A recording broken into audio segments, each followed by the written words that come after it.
Matapos ang laro, diretsyong sinabi ni Marcus Smart na mahirap talaga makabalik sa 100% kapag matagal kang out. Ayon sa kanya, when you're out for a while, trying to get your wind is a little tough. The back felt really good. I just wanted to bring a little spark for us. Wish the outcome was different. Isang malinaw na pahayag na kahit gusto niyang magbigay ng energy, ramdam niya na hindi pa sapat ang kondisyon niya para talagang baguhin ang direction ng game. Habang nangyayari ito, lumabas naman ang isang matapang na komentaryo mula kay Shaquille O'Neal at ang tinamaan ay ang coaching decisions ni JJ Redick at ang kulang na tiwala sa bench ng Lakers. Ayon kay Shaq, obvious raw ang problema, walang bench production at hindi nagagamit ni JJ Redick ang depth ng roster niya. Para kay Shaq, hindi pwedeng puro opensa ang binabasehan ng rotation. Kung mabilis ang laro, gamitin mo ang mga young players na may legs, may hustle at may depensa. Nandyan si Adu Uthiero, may Drew Timme na kayang magbigay ng energy sa ilalim at nandyan si Jared Vanderbilt na isa sa pinaka-reliable defenders ng team. Idinagdag pa ni Shaq na hindi pwedeng stick to plan kahit halatang naihirapan ang main rotation sa depensa.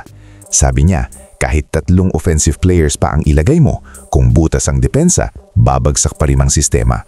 Ang kailangan daw ay in-game adjustments, hindi yung preset plan na ipipilit mo kahit hindi na gumagana. Ang punto ni Shaq, kung film study lang ang pagbabasehan, kulang iyon. Sa actual game, may mga biglang sitwasyon na kailangan ng mabilis na pagbabago. Dito pumapasok ang magic bunot, isang player na hindi mo inaasahan pero kayang baguhin ang momentum kapag biglang ipinasok. Mabigat ang pahayag ni Shaq dahil hindi lang ito tungkol sa strategy, tungkol ito sa leadership. Kung alam mong hirap ang team sa depensa, bakit mo hindi ginagamit ang mga available pieces na design para roon? Kung mas exposed sa opensa ang kalaban, bakit hindi mo i-match ng defensive lineup? Para kay Shaq, dapat may mas sense of urgency si JJ Redick sa pag-a-adjust at dapat mas mataas ang trust niya sa bench. Sa kabuuan, parehong pahayag ni Marcus Smart at Shaq ang nagpakita na malaki ang epekto ng conditioning, adjustments at bench trust sa resulta ng laro. Hindi sapat ang talent kung hindi nagagamit ng tama. Kaya tanong namin sa inyo, Bench Reaction Fam, sa tingin niyo ba, dapat bang mas magtiwala si JJ Redick sa bench players o tama lang ba na stick siya sa original game plan? I-comment niyo sa baba. Pag-usapan natin. This team is right now, especially after this game, this is a pretty difficult matchup just with how young and athletic this team is, the Spurs are. Yeah, I mean, I think we just right now, you know, we're obviously we haven't been where we wanted to be.